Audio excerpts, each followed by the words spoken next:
Olá, mais um Politicast para vocês e hoje meu convidado é um convidado muito especial. Eu estou aqui com um deputado federal que é visto como polêmico, brigão às vezes, mas é uma pessoa que tem posições muito firmes. Se tem uma coisa que o meu convidado não pode ser acusado é de não ter posições firmes. E hoje o debate aqui vai ser muito interessante, porque nós vamos tratar de temas nacionais, vamos falar aqui do estado do Rio de Janeiro, eleições dos municípios. O meu convidado hoje é o vice-presidente nacional do PT, foi prefeito de Maricá, deputado federal, Quaquá. Muito obrigado por você ter vindo aqui, bater esse papo com a gente. É uma honra para mim ter você aqui hoje. E a gente poder discutir esses temas todos, porque se eu tenho certeza de uma coisa, é o seguinte, não vai faltar assunto aqui. Tá? Rodrigo, é um prazer estar aqui contigo. Você que é uma figura importante da política do Rio de Janeiro, não só da cidade, do estado, mas é um pensador da política, um cara que se aprofunda no debate, na discussão política. É uma coisa que a gente vinha falando um pouco antes de entrar aqui, o debate político está sendo obliquado por esse fla-flu que acontece hoje no Brasil. Né? A política não pode ser um fla-flu. A política é a arte do entendimento, às vezes da briga, mas no geral o entendimento visando a gente fazer o país avançar. E hoje em dia esse fla-flu não ajuda nada ao nosso país, né? E você tem sido, e aí eu queria já entrando nesse tema, que eu acho que é um tema muito importante, eu tenho falado muito isso. E às vezes aquele negócio, se você é a favor de um troço, você é bolsonarista. Se você é a favor de outro, aí você é petista. Enfim, você não consegue, as pessoas são rotuladas por conta das suas ideias. Mas você tem sido um grande crítico por conta de um reposicionamento que eu vejo que aconteceu com o PT ao longo dos anos, que foi deixar de priorizar a discussão das pautas sociais e comprar um discurso que foi importado, né, que foi importado dos Estados Unidos, que a gente chama de cultura woke, os Estados Unidos é a cultura woke, que é a discussão desses temas mais identitários. A ideologia de gênero, a questão da linguagem neutra, enfim, esses temas que acabaram dominando o debate na esquerda, ofuscando um pouco esses temas sociais que foram que trouxeram o PT ao poder. O PT foi construindo uma imagem de ser um partido preocupado com as causas sociais dos mais pobres. E você tem sido um crítico exatamente a esse reposicionamento e tem visto que você tem também apanhado muito dentro do próprio campo, né, de esquerda por conta disso. Eu queria que você falasse um pouco disso, porque eu acho que é uma discussão importante. Sim, eu acho que de um lado a esquerda tem deixado de ser esquerda. Né? Os partidos que devem ser o intelectual coletivo, o organizador coletivo, eles passaram a virar uma ONG, né, com temas específicos. Vastas pesquisas na periferia do país mostram que a população mais pobre ela tem identificado nos políticos que eles deixam de defender os interesses sociais, econômicos sociais, ou seja, a luta de classe, o interesse de classe, o interesse material econômico da vida das pessoas, porque afinal as pessoas querem ter a sua vida melhorada, né? Querem casa, querem trabalho, renda, condições melhores de vida para pautas de costume, né? Para pautas de identidade ou pautas que não são efetivamente as pautas do dia a dia das pessoas. Eu costumo dizer o seguinte, eu sou um cara de esquerda, continuo marxista do século XX, né? Então os temas que eu abordo são os temas da melhoria da vida das pessoas, como nós fizemos em Maricá, ônibus gratuito, moeda social, universidade para o povo mais pobre, enfim, todas as melhorias das condições de vida das pessoas, e ao mesmo tempo, o link com o século XXI é o link da pesquisa, da cultura, o link da economia criativa, de Sim. Novas economias que incorporem as pessoas, aquelas que estão fora do mercado de trabalho, no mercado da economia das pessoas, das famílias.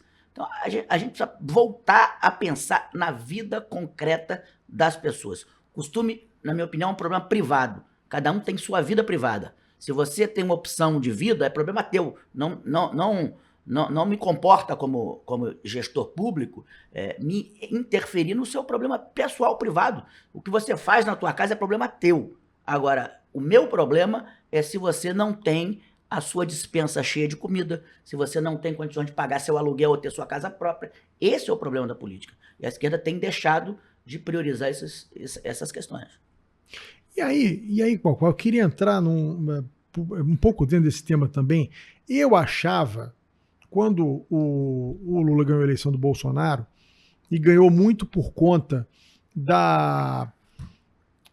eu acho que ele foi muito inteligente em usar justamente aquela imagem do Bolsonaro de brigão, de um sujeito que falava impropérios no meio da pandemia, enfim, criava atritos aonde não era necessário, e ele veio com a proposta de ser o governo do amor, quer dizer, o sujeito que vai governar para todos, vai pacificar o país, vai acalmar.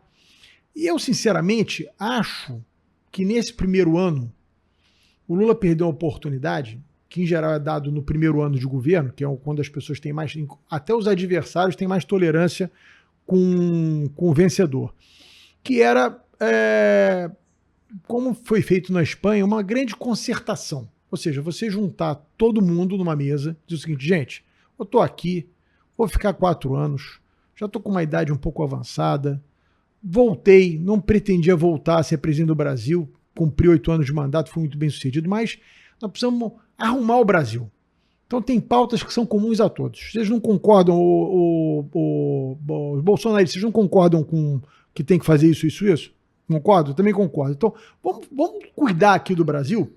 Daqui a 2 anos, aí vocês começam a brigar quem vai ser presidente da República, quem não vai, aí o pau vai cantar. Mas até lá, vamos tentar arrumar o Brasil, porque a gente tem muita coisa para fazer. Vamos aproveitar essa janela de oportunidade. Você não acha que quando fica se falando no Bolsonaro todo dia, e todo dia batendo no Bolsonaro, você fica alimentando o adversário? Quer dizer, o Bolsonaro hoje só é esse personagem tão vivo na política fluminense, mesmo depois de sair, porque ele é notícia todo dia. Eu ligo a televisão, Bolsonaro é notícia todo dia. Quer dizer, a minha visão, né? Tu que é um cara da política e gosta de discutir, de traçar estratégia, costuma dizer que quando a pauta é nós que impomos, a luta política já está ganha. Se eu entro numa eleição discutindo uma pauta que é do meu adversário, eu já dei a vitória a ele. Então, a pauta política do Brasil hoje é a pauta da delegacia. Se vai prender fulano, se vai prender ciclano, se o cara tentou um golpe. Então nós temos que mudar a pauta do Brasil. É no caminho do que você está falando. Só tem uma pessoa, uma liderança política nesse país, que pode propor um pacto social, como você disse, o Pacto de Moncloa, que o Felipe González fez no fim da ditadura espanhola, que propôs um pacto de desenvolvimento, e hoje a Espanha é esse país que nós vemos desenvolvido a partir do Pacto de Moncloa. Nós precisamos propor um pacto para o Brasil, e só o presidente Lula tem autoridade política para isso, junto com o ministro Haddad, que tem feito um bom trabalho no Ministério da Fazenda. Nós propomos o seguinte: daqui a 10 anos eu quero um salário mínimo de Portugal, ou seja, um salário de 800 euros. Daqui a 20 anos eu quero um salário mínimo da França, 1.000 e poucos euros. E nós vamos, da frente para trás, construindo um projeto nacional. O meu déficit habitacional é de quanto? É de 20 milhões de casas? Tá. Então, daqui a 20 anos eu vou zerar o déficit. E aos poucos eu vou construindo um Brasil, uma potência, esse país que é uma potência, né, do sul, do mundo. A gente vai construindo o projeto de desenvolvimento econômico, social e tecnológico para chegar onde nós queremos em 20 anos. Sem dor, sem briga, sem guerra, sem tragédia, né, construindo um projeto nacional. Acho que só o Lula pode fazer isso. Eu estou lançando um livro, depois de outubro, o meu jornalista Aziz aconselhou a não criar muita polêmica e muita marola antes de outubro da eleição. Eu estou lançando um livro que vai chamar Diálogos com a Utopia, que discute tudo isso que nós estamos falando aqui. Uma delas é que o presidente Lula precisa propor esse pacto nacional. Porque a gente fica perdendo muito tempo. Eu vejo assim, eu não disputo mais eleição há bastante tempo, mas eu fico olhando assim, a gente quando está de fora, eu acho que a gente consegue ter uma visão fora do dia a dia mais ampla da floresta como um todo. Eu fico vendo que a gente fica em discussões tolas e não discute a raiz dos problemas, né? Assim, você tem municípios no Brasil muito pobres. Como é que você resolve isso? O Brasil precisaria ter, por exemplo, 5.800 municípios. Será que não seria o caso de enxugar esses municípios para que você pudesse ter? Tem municípios que não têm dinheiro para nada, fica vivendo de emenda parlamentar, de fundo de participação dos municípios, basicamente para pagar a folha salarial do funcionalismo e do prefeito, Câmara de Vereadores. E tem tantas coisas importantes para você fazer no país, discutir de forma aprofundada, e a gente fica numa... Todo dia é uma discussão, uma confusão política baseada em coisas menores, né? E fica perdendo muito tempo. E aí fica o governo, na minha opinião, à mercê de um fisiologismo pesado que existe no Congresso, a gente sabe que existe. Eu tenho vários companheiros que foram deputados comigo, mas fica à mercê desse toma lá da cá, porque não se tem um projeto mínimo de desenvolvimento para o Brasil. Tem aquela piada o seguinte, eu não gosto do diabo, mas que pero ele existe, ele existe. Sim. Então a gente precisa conviver com a realidade. Né? O Congresso é uma realidade. Ele não é nem bom nem mal. Ele é a cara do Brasil. Ele foi eleito pelo povo. E nós precisamos entender que nenhum poder de concursados, extraído de uma fatia da população, pode ter mais poder do que o poder eleito. Concordo totalmente com você. A democracia, ela é o surgimento da vontade do povo através das urnas. Então, cada deputado que está no Congresso foi eleito. Nós temos que aprender a lidar com o que existe, que é outro erro do nosso governo, é ficar brigando com o Congresso. Precisa chamar o Congresso, organizar a pauta de cada um. Tem um que defende cachorro, vamos discutir a questão da pauta animal. Tem um que defende o agronegócio, que é outra grande burrice. O Brasil, ele é uma potência agrícola mundial. Então não pode ter a briga entre o agronegócio e a agricultura familiar. As duas coisas têm que andar juntas. E eu vou dar um exemplo. Ontem, o nosso presidente da empresa municipal de alimentos, a Maricá Biotech, que vai chamar AMAR, Alimentos e Produtos Naturais de Maricá. É uma empresa pública que vai atuar em todo o território nacional. Ontem ela esteve em Japeri, discutindo com a prefeita Fernanda de Japeri, uma unidade de produção de mandioca para fazer aquelas mandiocas desidratadas. E a outra coisa é piscicultura. Pirarucu, que dão 3 metros de tamanho, 200 quilos, criados em cativeiro. Cada café que você toma, naquela coisinha da Nestlé, a Nespresso está botando café em todo o país. É da Suíça, Nestlé. Cada cápsulazinha daquela que você toma, só 4% vai para o produtor, aqui do Brasil.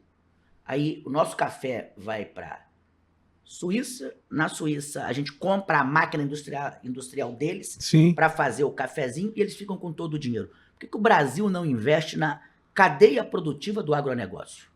O Brasil tem que pegar as suas universidades, produzir as máquinas de café e botar dinheiro na mão do produtor e do industrial brasileiro que vai fazer toda a cadeia produtiva. É o que nós vamos fazer em Maricá agora com a AMAR, a nossa empresa de alimentação de Maricá, atuando no Brasil todo. Vamos ter café no Espírito Santo, nós vamos pegar o café do pequeno produtor, vamos processar em Maricá, vamos industrializar em Maricá, vamos pegar o cacau do sul da Bahia e vamos industrializar em Maricá. É isso que o Brasil tem que fazer, um projeto de desenvolvimento que pegue a agricultura, os nossos potenciais, o nosso sol com a potencial para fazer energia fotovoltaica. Ou seja, Maricá está investindo, por exemplo, em hidrogênio, ônibus a hidrogênio junto com a UFRJ.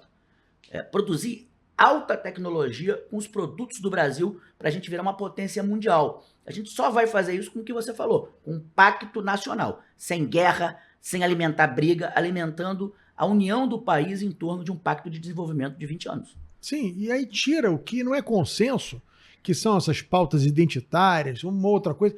Tira isso, afasta esse negócio da discussão momentânea e faz uma pauta minimamente comum. Rodrigo, cada um dá o que quer, mas não me chame. É problema teu. Sim. Entendeu? O cara quer fazer com o rabo dele, é problema dele, não é meu. Entendeu? Só não bota isso na pauta da política, cacete. Entendeu? O seu problema pessoal, o problema pessoal do cara é problema dele.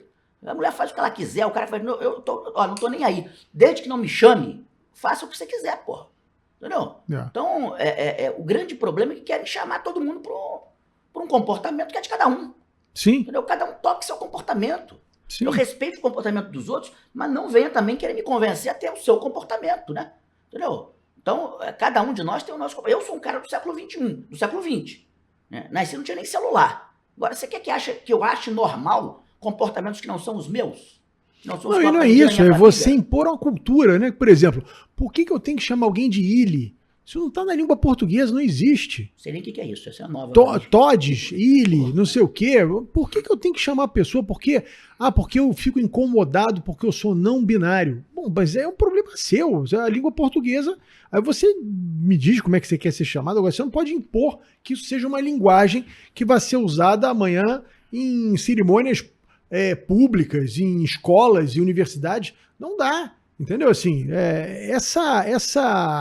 essas coisas é que, foi o que você disse, e eu concordo totalmente, você invade o direito do outro. Sim. Você tem o direito de você fazer o que você quiser, mas você não precisa me impor a sua cultura. Né? Por que eu tenho que viver da forma que você quer que eu viva? Né? Então, o Dom Helder Câmara, eu sempre falo isso, o Dom Helder, que era um homem santo, perguntaram ao Dom Helder, e ele era arcebispo aqui do Rio. Aí perguntaram, Dom Helder, essas meninas em Copacabana, com esses biquínis mínimos, o que o senhor tem a dizer com isso, senhor bispo? Ele falou assim, minha filha, não, meu filho pro jornalista, eu estou preocupado com quem não tem o que vestir, não com quem quer tirar. e é isso, né?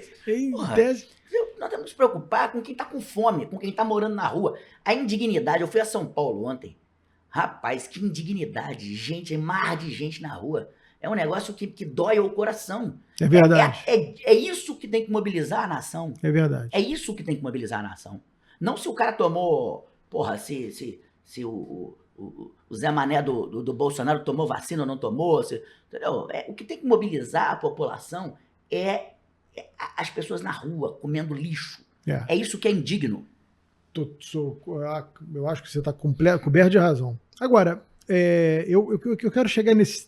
A gente vai falar um pouquinho de eleição municipal, eu queria falar um pouquinho desses temas contigo depois, mas eu queria, só antes da gente terminar essa questão nacional, nós tivemos a Lava Jato, que em nome de combater a corrupção, foram feitas várias atrocidades. A gente sabe que o combate à corrupção ele é sempre muito bem-vindo, mas eu acho e continuo achando, em todas as esferas, seja com quem for, que você precisa respeitar as leis vigentes. Se elas são ruins, você tem que mudar as leis, e aí o Congresso tem que mudar as leis, não pode ser uma canetada de um juiz que muda a lei. Porque eu acho que você foi brilhante, né, quando você coloca o Congresso como o principal poder da República, porque ali tem a representação de 100% da população. Quando você pega o executivo, você tem uma representação de uma parcela da população. O vencedor, né, ele não representa os que perderam. Os que perderam tinha um outro candidato que não aquele. No Congresso, você tem representação de todo o universo de pensamento do Brasil e de todas as regiões. Mas a gente vê hoje que o Supremo tem investido, tem tido uma postura extremamente ativista e tem investido sobre o legislativo. Tem pautado questões comportamentais, que o Congresso está legislando ainda, está em discussão no Congresso. Tem feito uma série de ações, né, principalmente o ministro Alexandre de Moraes, que tem sido alvo de severas críticas por conta de inquéritos que ele conduz. Tem tido uma postura extremamente ativista. Você não acha que quem critica a Lava Jato, que é o meu caso, por exemplo, acho que a Lava Jato ela começou bem e terminou muito mal por conta desse ativismo, por conta de você ultrapassar as questões legais em nome do combate à corrupção, porque a gente sabe como é que as coisas são. Né? Por exemplo, uma ditadura nunca começa o cara dizendo que vai ser ditador, em nome do não sei o que, em nome de não sei o que lá, e você vai passando por cima das regras. Eu não acho que quem foi contra a Lava Jato deveria ter uma postura mais firme contra esse ativismo judicial que hoje impera no Brasil? Diz que o Brasil tem um problema que não é de hoje, que é de sempre, acho que da formação do nosso Estado, das nossas polícias e do Estado inquisitorial brasileiro. Tem uma piada que eu gosto muito, que chamaram as principais polícias do mundo para achar o coelhinho que tinha sumido. Aí a Scotland Yard, lá, a inglesa, pegou uma análise do ar, soube que o coelhinho estava na Escócia, levou 15 dias e prendeu o coelhinho. Aí o FBI americano fez uma análise da água e viu que aquela água era da Califórnia, levou 20 dias, prendeu o coelhinho. Aí chegaram com a polícia brasileira. Um porquinho entrou na porrada todo estrupiado, dizendo: eu sou o coelhinho, eu sou o coelhinho, eu sou o coelhinho. Entendeu? Então, essa coisa do Brasil não ter método, né? Você tem o condenado e depois você vai botando as bolinhas de Natal para ver transformar aquele condenado numa árvore. Foi o que fizeram com o Lula, não tinha nenhum crime, foram montando uma história para condená-lo. Mesmo agora, olha, eu vou apanhar de novo, mas no caso da Marielle, por exemplo, a família Brazão, não há nenhuma prova, nenhuma. Eu também achei o relatório muito fraco. Nenhuma prova no inquérito. Eu acho... E olha, ninguém mais... Eu fico à vontade, porque eu nunca tive, enquanto fui político, durante 20 anos, eu nunca tive nenhum tipo de relação política com a família Brazão, nenhuma. Mas eu acho um relatório fraco. O relatório é fraquíssimo. Nós conhecemos, sabemos que não tem relação com milícia direta. Eles não têm relação direta com milícia. O território do Rio de Janeiro é um território dominado. Sim. Parece Angola, cheio de bombas pelo caminho, cheio de minas pelo caminho. Então você tem que desviar daqui, desviar dali. Mas você, para prender, e aí voltamos a essa discussão, você para prender alguém, você tem que ter prova. Você tem que filmar, você tem que pegar a antena do celular, ver se você reuniu de fato com os criminosos. Ou seja, é preciso ter prova robusta para tirar a liberdade de alguém. A prisão preventiva 6 anos depois do crime. E você vê o que aconteceu, por exemplo, com o Pezão. O Pezão foi escrachado, depois simplesmente o inquérito foi arquivado. Depois do cara preso. Ficou quase 1 ano preso. Depois o processo foi arquivado por falta de prova. Então, e você assassinou a reputação do cara, porque a pessoa,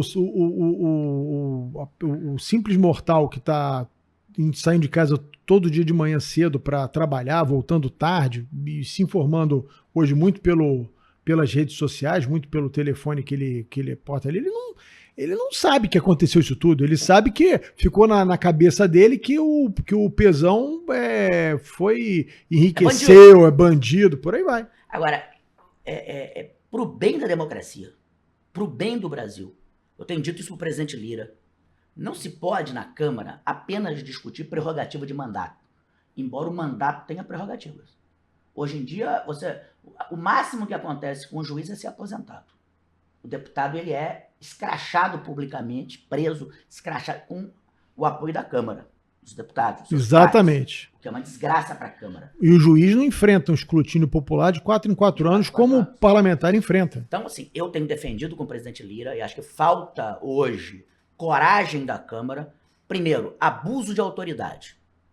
É preciso uma lei robusta de abuso de autoridade. Ninguém, nenhum deputado, nenhum juiz, nenhum agente público pode abusar da sua autoridade. Pode acusar um inocente sem provas, mesmo para te indiciar é preciso provas. Porque depois que te põe na televisão como bandido, algemado, nunca mais a tua filha vai olhar para tua cara da mesma maneira. Sim. E tua filha vai para a escola e vai ser esculhambada na escola, porque o pai foi exposto como ladrão, 3, 4 anos depois a prova que não é. Aí quem tira, né, quem é que vai reparar esse crime contra a pessoa, contra o cidadão? Não tem reparação. Então, isso não a Câmara tem reparação. precisa, o presidente Lira, a Câmara precisa urgentemente votar um conjunto de medidas liberais, não são de esquerda, liberais e democráticas, que preservem o cidadão, que garantam o direito do cidadão. Porque hoje, no sistema jurídico brasileiro, o cidadão não tem nenhuma proteção. Se um agente do Estado quiser te incriminar, te processar, te incriminar, você vira um bandido da hora pra noite, a imprensa te transforma, te julga e você acabou sua vida. Você não tem você fica nenhuma com... proteção. O sujeito resolve abrir um inquérito contra você, um delegado, fica aquele inquérito aberto 10 anos e não acaba, encerra nunca. Eu sou vítima disso. Exatamente. Você fica com o inquérito aberto e esse inquérito não encerra nunca, não tem prazo, fica para lá e para cá, fica um ping-pong, vai para lá, volta, vai para lá, volta para cumprir aqueles ritos processuais e não encerra nunca. E você fica pendurado numa brocha a vida inteira. Então, nesse Pacto Nacional, eu costumo dizer que é preciso 3 grandes eixos do Pacto Nacional. Primeiro, a garantia da democracia, que é isso. Devido processo legal, ninguém pode ser preso sem prova, sem robustas provas. Caso o agente de Estado te denuncie sem prova, ele tem que pagar por isso. Não só do ponto de vista do cidadão, mas também do ponto de vista da economia brasileira. Então, nós temos em Maricá um porto que está há 16 anos para ser aprovado. Aí o cara diz que tem uma tal de Beat Rock que prova a ligação do Brasil com a África. É um negócio que uma loucura. Louco. Loucura. Aí, enfim, e o prejuízo que um empreendedor tem por causa disso?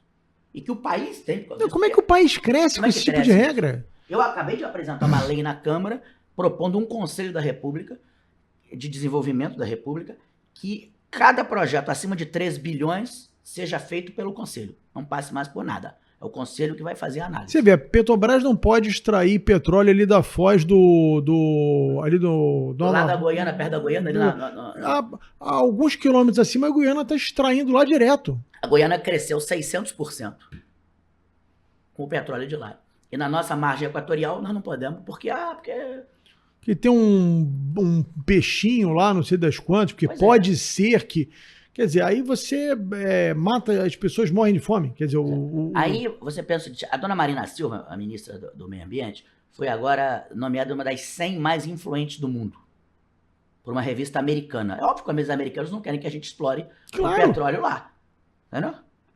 Claro. Então, nós vamos olhar o interesse nacional. Sim. O que vai extrair petróleo de lá para quê? Para que o menino aqui do morro tenha uma escola de tempo integral e não tenha que ficar à mercê do tráfico. Para isso tem que ter dinheiro. Tem que extrair o petróleo, botar o dinheiro na economia brasileira para que o Brasil cresça e dê condições de uma escola de tempo integral para o menino aqui da Rocinha, para o menino aqui do Morro da Mangueira, enfim, para o nosso povo mais pobre ter oportunidade de vida. Sim, é isso mesmo. Agora, dando uma pincelada aqui, Cocó, eu sei que você tem muita simpatia pelo governador Cláudio Castro, como eu também tenho. O Cláudio ganhou a eleição no primeiro turno, com 58% dos votos. Eu sei que você foi um defensor até que boa parte do PT o apoiasse, enfim. E eu sei que a relação é muito positiva. Mas eu acho que... eu queria ouvir um pouco a sua opinião, porque eu acho que o Cláudio, nesse primeiro ano de governo, que eu achava que ia ser um ano muito positivo, por conta ele foi governador quase que biônico, porque ele era vice, né? A gente sabe, ninguém vota no vice, a pessoa vota no mandatário. Ele não tinha daquele escrutínio popular para dar aquela robustez a ele. E ele ganhou a eleição no primeiro turno com uma votação muito expressiva, né? Foi o governador que teve a maior votação num primeiro turno no estado do Rio, acho que maior até que o Brizola, percentualmente. E eu acho que eu não sei o que aconteceu nesse primeiro ano do governo, não sei qual é a tua visão, eu queria escutar um pouquinho você sobre... Cara, o Cláudio é uma pessoa simpática, né? É uma pessoa de bom nível, de bom trânsito, bom negociador, um cara que conversa bem, né? E, de fato, depois o governo meio que não deu sequência. Eu acho que é preciso ter mais conversa. O Cláudio devia se juntar mais com o Eduardo Paes, com o prefeito do Rio, e com os principais prefeitos do estado, sobretudo os municípios com mais capacidade de intervenção financeira, para grandes projetos. Falta ao Rio um projeto estruturante. Concordo totalmente. Por exemplo, nós precisamos despoluir a Baía de Guanabara, precisa juntar Caxias, precisa juntar Magé, precisa juntar Niterói. A própria Maricá tem interesse nisso, porque o mar sai por ali. Se a gente vai montar a marina em Maricá, o nosso mar tem que estar limpo, então a Baía não pode ser suja, a jogar sujeira no nosso mar. Nós fazemos parte da bacia hidrográfica da Baía de Guanabara. Então, limpar a Baía de Guanabara, do ponto de vista do turismo, é essencial. Outra questão é a questão de segurança pública. O Rio de Janeiro pode, deve, tem que ser a grande cidade turística do mundo. O mundo inteiro conhece o Rio de Janeiro. Você não consegue andar em Copacabana. Entendeu? O cara foi esfaqueado em Copacabana. Sim. Aqui na Barra da Tijuca, o cidadão é morto porque é confundido com um miliciano. Eu defendo, até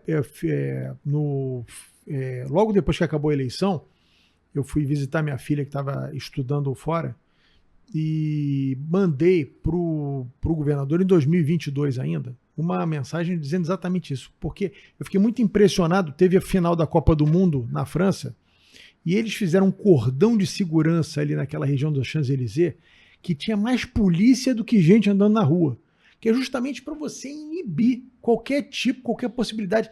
Eu acho que o Rio de Janeiro tinha, que é uma coisa básica, às vezes o óbvio tem que ser dito, a gente quer ficar inventando muita coisa e não faz o óbvio. Do Leme ao Leblon, passando pela Barra da Tijuca, que é a região turística e que é o que ecoa para o exterior do que acontece no Brasil, na verdade, vamos aqui ser franco, que é o que ecoa para o exterior, tinha que ter um cordão de segurança, assim, que se esbarrasse com um policial em cada esquina, 24 horas por dia. Você imagina, Copacabana é a praia mais famosa do mundo. A praia mais famosa do mundo. Não tem polícia. Agora, depois que esfaquearam, tem. Mas é preciso ter um pouco. Mas é preciso que aquilo ali, é isso que você falou, tem que ter um cordão de segurança. Porque o turismo tem uma capacidade de agregar valor à economia da sociedade imensa. Eu vou te dizer outra coisa, que agora o meu filho é secretário do Eduardo, eu fiz uma emenda parlamentar para fazer uma fábrica de souvenir. Souvenir que o turista compra não pode vir da China. Incrível. Tem que vir da favela. Eu nasci em favela, me criei em favela, vivi em favela uma grande parte de minha vida. Até os 18 anos de idade eu nunca vi um chuveiro quente. Então eu conheço bem a realidade da favela. E ali tem gente, 99% de gente trabalhadora em busca de uma oportunidade, gente criativa. E muita gente empreendedora. Muita gente empreendedora. Então, para incentivar esse empreendedorismo e trazer essa gente para o turismo. Eu fui a Medellín e fiquei encantado. Você já foi a Medellín? Não. Vá. Rodrigo, você que é um cara da política, que pensa a sociedade, vá a Medellín. A favela, a Comuna 13 é uma favela com escada rolante. Aí você sobe a escada rolante da favela, você olha para o lado, você tem uma loja de roupa feita pela comunidade, por gente da comunidade. Do lado, souvenir de gente da comunidade. Você compra um quadro pintado por gente da comunidade. Tudo, economia da favela, sem nenhuma arma. Nem a polícia é uma pistolinha. Você não vê quase polícia e não vê bandido. Não vê bandido. E era um local extremamente violento do mundo, muito mais que o Rio. Eu até estava vendo uma série na Netflix aí que tratava exatamente desse período, né? Já desse eu vou pegar Eduardo. Temos que chamar o governador também. Porra, vamos a Medellín. Vamos passar uma semana em Medellín para ver a experiência magnífica de Medellín. Você passa no meio da favela, o que é que você vê? Um monumento, um prédio imenso, lindo, com aula de música. A criançada pobre fazendo música. Cultura na comunidade. Dentro da favela, um puta hospital. Então, nós vamos fazer isso aqui no Brasil e no Rio de Janeiro. É outra pauta que tem que ser discutida pelo país. Sim. O que vamos fazer com as periferias e favelas do Brasil, com a gente pobre, que hoje é tragada por tráfico de droga? Tem moleque hoje portando um fuzil. Soube disso lá no Caramujo, a favela que eu nasci. Moleque portando um fuzil ganhando R$1.500 por mês. Salário de um garoto que hoje é soldado do tráfico, R$1.500 por mês. E não tem 15 anos de idade. Não tem 15 anos de idade. Aí como é que você faz? Para você ver como é fácil tirar o fuzil da mão dessa criança. Como é fácil tirar o fuzil da mão dessa criança. Não? Nós temos que fazer. Eu acho que o que você está dizendo, você tem que ter um projeto nacional. Não é possível esse país tem tudo para ser um negócio. A gente tem tudo aqui. Nós não precisamos de ninguém. Nós temos petróleo, nós temos fartura de alimento, nós não temos furacão, não temos tufão, não temos terremoto. Quer dizer, o que falta realmente é isso. São ações estratégicas. Foi o que você disse. Você produz café para a Suíça, aí você manda o café, o cara empacota lá, manda para cá e o valor agregado fica todo lá. Fica todo lá. Entendeu? Como é que faz? Agora, o Brasil, também para as pessoas investirem, ele precisa ter um mínimo um mínimo de segurança jurídica, né? A gente está falando dessa questão do ativismo jurídico, toda hora muda-se a regra no Brasil. Né? Uma hora você...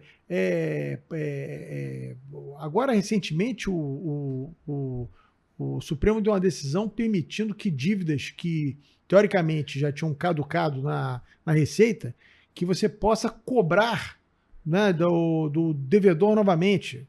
Eu estou dizendo que isso é bom ou ruim, mas muda-se a regra a todo momento. Então isso gera uma insegurança. O cara vai investir uma fábrica dessa, o cara precisa ter segurança jurídica, que a regra vai continuar valendo, né? Não vai ser atropelado a todo momento. A outra coisa são a dívida dos estados. O Rio de Janeiro tem uma dívida absurda, impagável, ou paga a dívida ou sufoca o estado. Sim. Também não pode liberar a dívida para o estado torrar o dinheiro. Sim. Então, o que nós temos que ter? Um plano nacional de desenvolvimento em que a dívida seja trocada por desenvolvimento. Sim. Como eu vou dar um exemplo, a Baixada Fluminense tem amplo território. Japeri, por exemplo, amplo território. Vamos fazer aquicultura ali. Eu conheci em Portugal, eu viajo muito, e viajo no geral compatibilizando as duas coisas que são melhores da vida, que é prazer e trabalho. Então, sempre quando eu vou trabalhar, quando eu vou viajar, eu arrumo trabalho e ao mesmo tempo me divirto. Eu conheci numa viagem a Portugal o Antônio Quaresma, que é um empresário português, que é dono daquelas latinhas de sardinha que tem em Portugal. Em Portugal eles fizeram uma latinha de cerveja, agora o Quaresma abriu na Times Square, em Nova York, uma primeira loja de bandeira portuguesa na Times Square, é a lojinha de sardinhas do Quaresma. A latinha de sardinha você compra ali a 15 euros, uma latinha de sardinha. Ela vem aquela latinha com a data do seu aniversário, aí você vai a Portugal, compra para tua esposa, para teu pai, para tua mãe, para tua tia, você vem com 10 latinhas para presentear. É bem bolado. Uma puta invenção do Quaresma, as lojas lindas, com carrossel, que a minha filha quando vê... E o valor agregado disso, né? Porque aquela sardinha não ia custar €1, mas enfim. É isso. Aí o Quaresma, sabe o que ele fez? Ele também abriu uma loja em Portugal que é dos pastéis de nata e dos bolinhos de bacalhau com queijo da Serra da Estrela. Isso é uma maravilha. Você sabe que tem uma Tasca aqui que abriu no Bar Shopping que faz esse bolinho, né? É um negócio maravilhoso, extraordinário. O bolinho da Serra da Estrela, o Quaresma, que é um cara que nasceu numa vila de produtores de ovelha, de pastores, como meu bisavô, que veio de Portugal em 1913, no lombo de um burro vendia tripa de porco, morreu fazendo isso na favela, onde eu nasci. Ele lá, ele comprava 80 centavos o litro do leite da cabra. Ele, com o bolinho dele, ele passou a comprar a R$2. É o leite mais caro da Europa, aquele mais bem pago da Europa, é o da Serra da Estrela, em Portugal, pago pelo Quaresma. Só que o bolinho dele, com um copinho de vinho do Porto, ele vende a €25. É isso. Agrega valor. Agrega valor. É isso que nós temos que fazer no Brasil. Sim. É isso que nós temos que fazer no Brasil. Eu vou montar em Maricá e em São Gonçalo, através da Mar, uma fábrica de latinha de sardinha copiando o Quaresma. Ele sabe disso, que eu falei, vou copiar. Não, eu tô fazendo...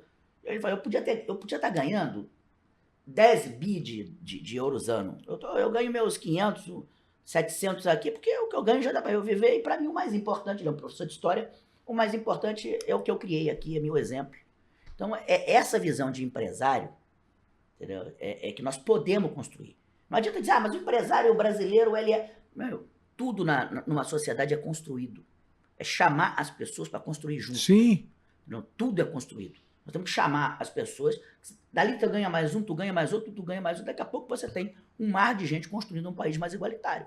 Entendeu? Sem um querer bater no outro, sem um querer matar o outro, sem um querer arrebentar o outro, como é no Brasil hoje. Sim. As pessoas não se falam, cara. Eu conheci um cara aqui do Ceasa. Eu estou falando isso no meu livro também. O Cabeludo. O Cabeludo é uma figura maravilhosa, um dos maiores empresários do Ceasa. É um cara que veio puxando carroça. O Cabeludo não sabe ler. Não sabe escrever. Eu falo com ele por mensagem, por voz. E o Cabeludo, o dia que eu encontrei com ele, ele falou assim, olha, quero ser seu amigo, mas eu voto no Bolsonaro.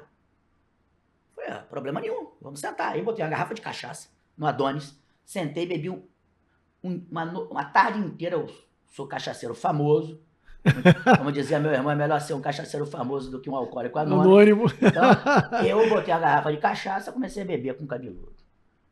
No dia seguinte, eu encontrei com ele de novo. Aí ele já começou a fazer o Lzinho. Aí, na terceira conversa, o pai dele era um paraibano, gente finíssima, aqueles coroa paraibano, falou assim, já falei com esse abestalhado que Lula mudou a vida do povo no Nordeste, tem que votar Lula. Na quarta, ele já fez uma reunião com Lula, para mim, para deputado federal, com Lula, com os funcionários dele.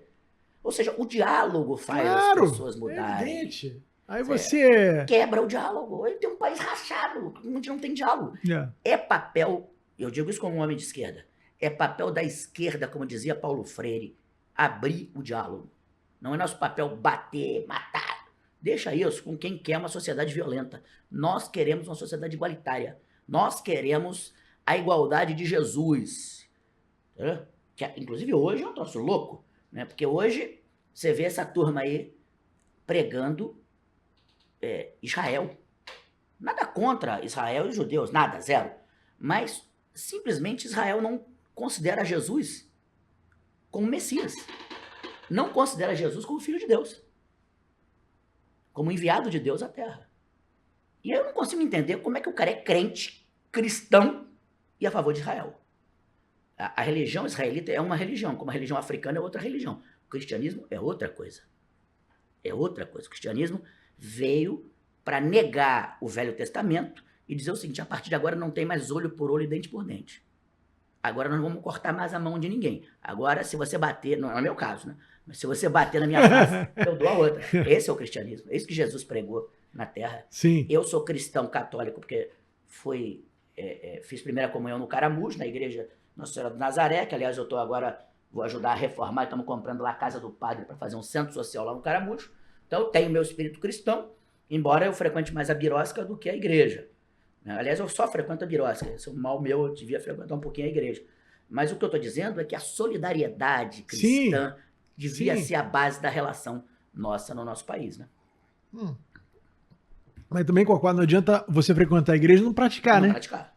A vida é feita de gestos, de Fé ações. Exatamente, não adianta nada. Vou falar um pouquinho aqui sobre eleição municipal. Vou começar aqui pela cidade do Rio, mas depois eu queria escutar um pouquinho quais são as principais cidades que você acha que o PT vai disputar a eleição, como é que está cada uma. Eu não vou nem perguntar Maricá, porque eu acho que é uma covardia. Então, eu acho que você lá, pelo tudo que tem sido feito na cidade, óbvio que os recursos lá são grandes, mas também são bem aplicados, porque você pode ter dinheiro e aplicar mal. Tá? Aqui no município do Rio, o PT tem tido uma relação muito próxima com o prefeito Eduardo Paes. Mas sempre surge a discussão, que eu sinceramente, eu acho uma discussão tola, de segundo plano, menos importante, mas é uma discussão de que o Eduardo tem que ceder o vice para o PT, que o Eduardo tem que dar o vice para o PT. Você não acha que tem uma composição maior nisso, que tem uma importância maior essa eleição no município do Rio, do que ficar simplesmente condicionando o apoio do PT ao PT indicar um vice? E aí vem a segunda pergunta, porque aí me assusta mais que aparecem uns vices que eu não sei de onde as pessoas tiraram. Hoje apareceram com o nome da Aniele Franco para ser vice do Eduardo Paes. Baseado em quê? Alguém fez alguma pesquisa para avaliar isso? Eu tenho dificuldade de queria ouvir você. Assim, eu tenho dito para o Eduardo que ele, passando essa eleição, ele deve fazer mais política nacional. Acho que o Rio de Janeiro tem um papel nesse país dos próximos 10 anos e ele, Eduardo Paes, tem um papel nesse país dos próximos 10 anos. Nessa perspectiva que você falou, de uma grande concertação nacional, juntar o Haddad, o Lula, sendo o fiador de tudo isso, o presidente Lula o fiador de tudo isso, mas juntar o Haddad, juntar o Alckmin, juntar o Eduardo Paes, juntar as pessoas de bem e de boa visão nesse país para a gente construir um projeto nacional, juntos. Dito isso, é por isso que eu acho que o Eduardo tem que indicar seu vice. Por quê? O Lula não pode cometer, e o PT, o erro que cometeu na eleição passada para governador, que é lançar o Freixo. Ou alguém tipo Freixo, que seja um cara que só dialogue com a esquerda. Sim. E que dialogue só com essas pautas identitárias. Entendeu? Não, e que teve que tentar dar uma cambalhota no meio da eleição, que ficou pior ainda, ficou horrível. Se o Freixo me dizer que é contra esse negócio de droga... Não, foi a igreja, passou a frequentar a igreja. Pega mal, né, velho? Pega mal. Né? Parece aquela santinha de bordel, ninguém acredita. Né? Sim. Você vai lá, você não vai rezar, você vai lá pra fazer outra coisa. Claro. Entendeu? Então, assim, fica esquisito. Eu digo, o presidente Lula, em 26, precisa ter no Rio uma candidatura ampla para demarcar um campo democrático, um campo popular, um campo democrático, um campo progressista, contra um campo de guerra conservador, de beligerante. Então, para isso, Eduardo Paes tem que se eleger prefeito e tem que ser o nosso candidato a governador. Para isso, eu não posso botar uma faca no pescoço dele e querer a prefeitura dele. Ele tem que estar confortável para isso. O principal ativo do Eduardo é a prefeitura. Ele vai se reeleger fácil numa prefeitura ótima, bem organizada, economicamente bem organizada, com todos os projetos em andamento. Eu vou pedir para ele sair da prefeitura, para encarar o pepino do governo do estado e ele vai tomar a prefeitura dele.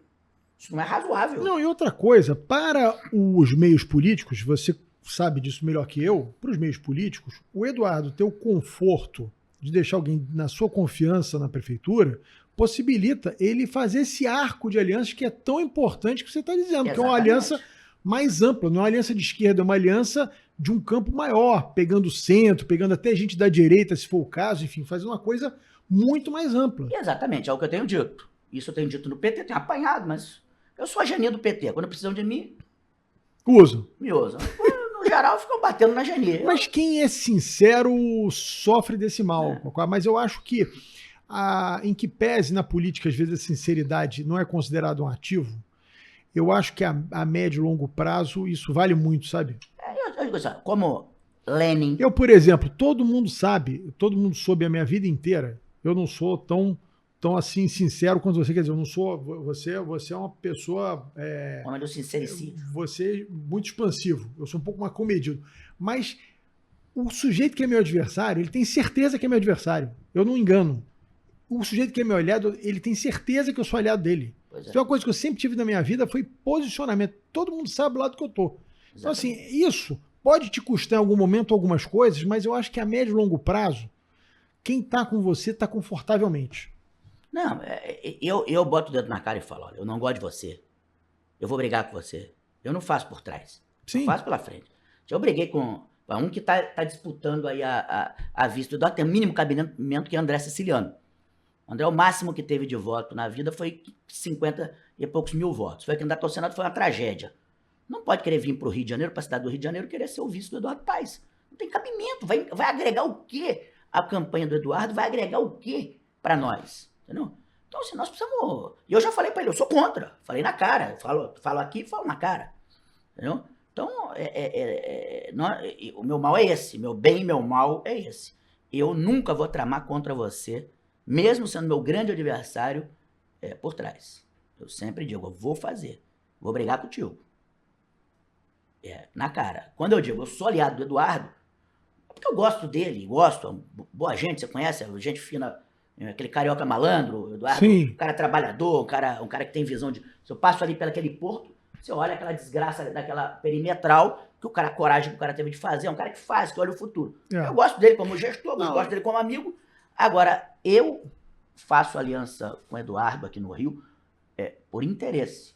Porque a política é estratégia. Né? Os grandes políticos da humanidade, eles tinham estratégia e não coração, no sentido de que a religião é fé. A política é a frieza da estratégia.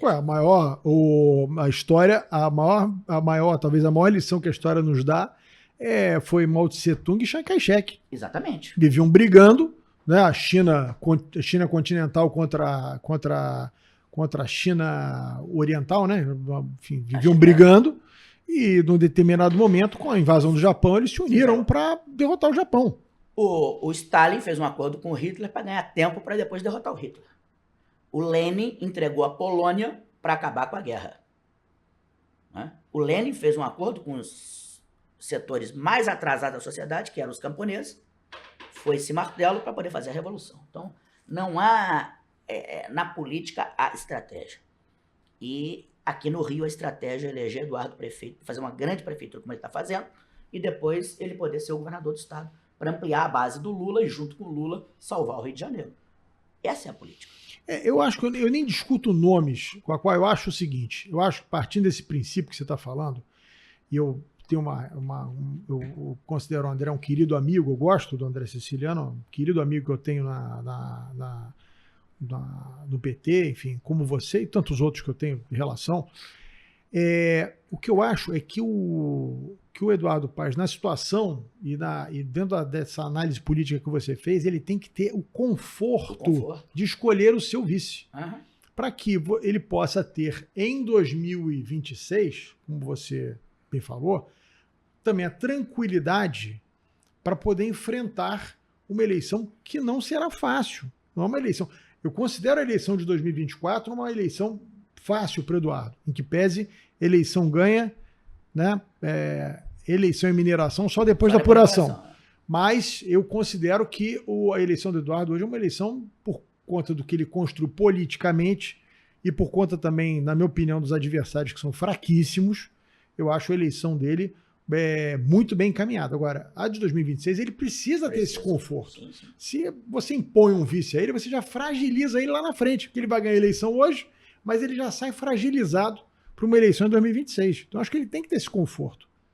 Não, sim, e não se faz política com a faca no pescoço. Nós temos nomes, o Adilson Pires, que ele tem confiança, é um bom nome. Já foi vice dele, já foi vice 2012. Dele, ele tem confiança no Adilson. Talvez seja o nome mais do PT, o mais confortável, caso o PT viesse a indicar. Eu acho que o PT não deve fazer essa exigência. Você tem a própria menina Tainá, que é um grande quadro do Rio de Janeiro, mas ainda tem muito tempo pela frente para... Foi secretária do Eduardo, sim, inclusive. Então, enfim, tem muita gente. Agora, eu acho que nós não devemos impor ao Eduardo a condição da vice, porque para ele ficar confortável para 26, ele tem que estar confortável em 24. Você acha o Pedro Paulo um bom quadro nesse sentido? Acho ótimo. Acho o Pedro um quadro técnico e político. Eu brinco com o Pedro. Pedro foi relator da reforma tributária. Eu brinco assim, olha, ninguém de esquerda distribuiu tanta renda e riqueza no país quanto você e Haddad. Foram 20 bilhões tirados dos ricos e colocados para os pobres na reforma tributária.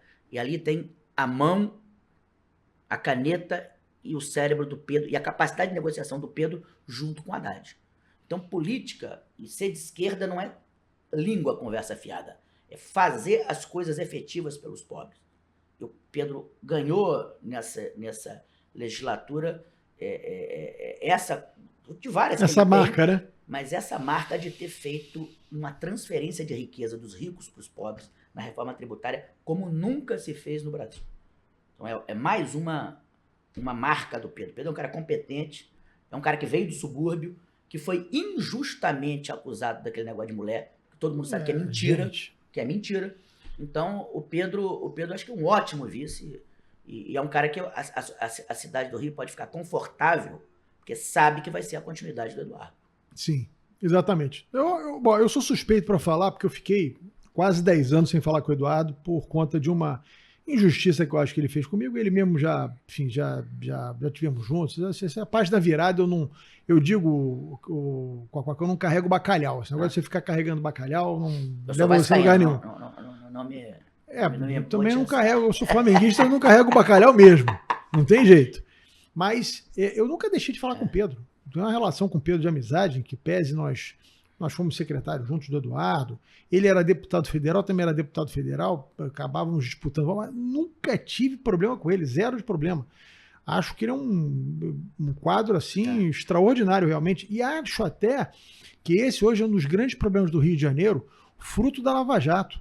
Nós estamos carentes de quadros no Rio de Janeiro. Se você pensar hoje, da esquerda para a direita, se você pensar hoje em 5, 6, 7 nomes para disputar um governo do Estado, gente com musculatura, com capacidade técnica, né, de suportar o pepino que é o governo do Estado, é difícil você falar 5, 6, 7 nomes aí. A Lava Jato, ela rebaixou a sociedade brasileira. Ela pegou quadros na engenharia, por exemplo, nacional, ela acabou com a engenharia nacional. Você tinha gente fazendo grandes obras em Paris, em Miami. As principais empreiteiras brasileiras foram dizimadas pela Lava Jato. Né? Várias empresas foram dizimadas pela Lava Jato. E a mesma coisa aconteceu com a política. Como a ditadura militar, 20 anos, acabou com toda uma geração de políticos políticos no Brasil, a Lava Jato, no Rio de Janeiro especificamente, fez a mesma coisa. Né? Então, acho que o saldo é muito negativo do que essa gente fez com o Brasil. E a história, eu protocolei o pedido de uma CPI da Lava Jato, nem o PT como um todo assinou, ninguém quis assinar com medo. Eu protocolei o pedido de uma CPI da Lava Jato, mas a história vai provar as ligações que essa gente, que Moro, esses vagabundos têm com o governo americano, que são claras, com o Departamento de Justiça norte-americano. Eles foram financiados e treinados para acabar com a indústria brasileira. Eu não chego a tanto, mas eu acho que realmente fizeram mal. Começou de uma forma e o troço foi se deturpando, foi destrambelhando, e eu acho que a pior regra que você pode ter, ela tem que ser seguida. Pior do que você seguir uma regra ruim é você não ter regra. Entendeu? Então acho que o Brasil, a gente está vivendo disso. O personagem é mais importante que a mensagem. E aí você cria essas barafundas, temos que acabar com a corrupção.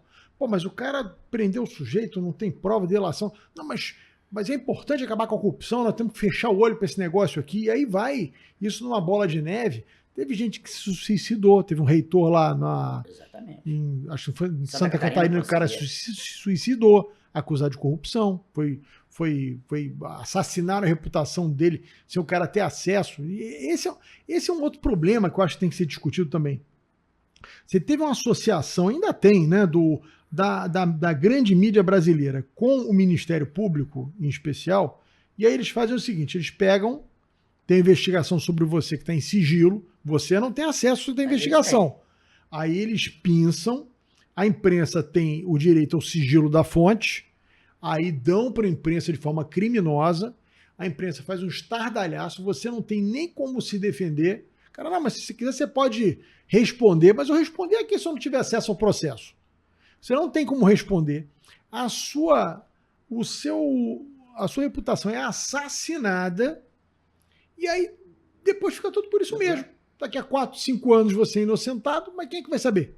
É o que eu digo, ou a gente cria uma legislação de abuso de autoridade muito forte, que preserve o cidadão, que preserve a imagem do cidadão, a integridade do cidadão, ou vai continuar acontecendo isso que acontece no Brasil. O Lira precisa pautar isso na Câmara. Eu concordo. Eu acho que se a gente quer ter um país sério, em que o Estado de Direito seja realmente protegido para todos, você precisa ter uma legislação mais dura de abuso de autoridade. Né? E que sirva para todos, né? Para todos. Para todos. Fora aqui, Rio, como é que está o PT a nível de Estado? Quais são as principais cidades, fora Maricá, que o PT vai ter candidatos, vai disputar a eleição? Como é que você está vendo aí a eleição no Estado? Nós temos 2 prefeituras hoje, que é Maricá e Japeri. Né? O Fabiano, meu querido amigo, está completando o 2º mandato. Eu estou voltando para a prefeitura de Maricá, serei candidato a prefeito de novo. Aliás, é um belo quadro que o PT produziu do ponto de vista de disputar uma eleição majoritária amanhã também. É um quadro hoje formado, né? Pois no combinado com o Eduardo, será lançado candidato a governador. Por uma aliança com o Eduardo, provavelmente vamos pleitear indicação para vice do Eduardo, que complementa o Rio com o outro lado da Bahia, com o interior. Sim. E tal. É o caso do Fabiano. E nós temos Japeri, a Fernanda, que vai para a reeleição. Está bem, está liderando as pesquisas e vai agora, tem muitas coisas federais lá, enfim, acho que tem grande chance de ganhar. O filho de André Siciliano, o Andrezinho, é candidato em Paracambi. Nós temos... Talentoso garoto, né? Muito, muito, ótimo garoto, menino excepcional. Temos a Zeidan, deputada estadual lá em Itaboraí, né? Temos Dimas em São Gonçalo, que é deputado federal, que é candidato em São Gonçalo. Enfim, o PT tinha uma prefeitura, ganhou 2, acho que nós vamos fazer 4 ou 5 prefeituras no Rio de Janeiro. Eu não tô... O Joãozinho está mais acompanhando isso de perto. Eu confesso que não estou acompanhando. Eu vi que vocês já lançaram um candidato em Friburgo também, né? Que Tem é um menino nosso lá de Maricá, em Friburgo, o Zé Alexandre, que faz um ótimo trabalho de turismo lá em Maricá, está indo para Friburgo. Niterói, eu particularmente apoio o Talíria, não apoio o Rodrigo, mas o PT lá está com o Rodrigo, eu estou com o Talíria. Enfim, o PT vai crescer, está crescendo. O João tem feito um bom trabalho na presidência. Eu agora vou voltar para a Prefeitura de Maricá, vou acompanhar mais o Rio de Janeiro. Quero ajudar o Eduardo na campanha de 26, ajudar a estar perto da coordenação, provavelmente vamos estar juntos aí nesse trabalho. Enfim, quero estar muito 26 ajudando o Lula e ajudando o Eduardo aqui no Rio. O estado do Rio ele tem um significado para uma campanha 26 muito importante, né? Porque essencial. É como os americanos chamam, é um swing state, né? Exatamente. É um estado que você tem que virar. O Lula, que já ganhou a eleição aqui em outros mandatos, em 2022 perdeu. Ou seja, foi um estado que... Eu avisei. Falei, presidente, se o senhor lançar o frente... Nós conversamos sobre isso, acho. Acho que uma vez, junto com o André Siciliano, nós conversamos sobre isso, sobre a questão de ter um candidato que ia afunilar o Lula na extrema esquerda, né? E com um discurso, com uma imagem, né? Que ele até tentou mudar o discurso, mas eu acho que você não consegue fazer isso dentro do período eleitoral. Você tem que... Você mudar a persona, você tem que fazer ao longo de um tempo, né? Dentro do período eleitoral, que fica vergonhoso como ficou. Mas eu acho que afunilou o Lula nesse discurso woke importado dos Estados Unidos e acabou... Eu falei para ele, presidente, o Freixo colocará o senhor em 30% do eleitorado do Rio e isolar o senhor de 70%. E eu espero que eu não esteja certo. Mas o senhor pode não ir para o primeiro, pode não ganhar a eleição no Brasil no primeiro turno por conta de 700 a 1 milhão de votos do Rio de Janeiro. Que o senhor terá, se o senhor abrir uma frente na base do Cláudio Castro. Metade da base do Cláudio Castro quer fazer a tua campanha. E no Rio a gente tinha que ter só um candidato ao Senado e vários candidatos a governador. Foi o que eu propus a ele. O PT não aceitou, deu no que deu.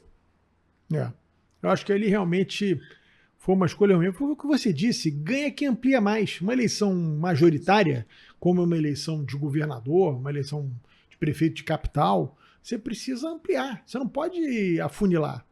Em uma eleição presidencial, o Zé Dirceu ensinou isso à esquerda brasileira, o grande mestre. Eu costumo dizer que o Zé é o maior quadro da história da esquerda brasileira.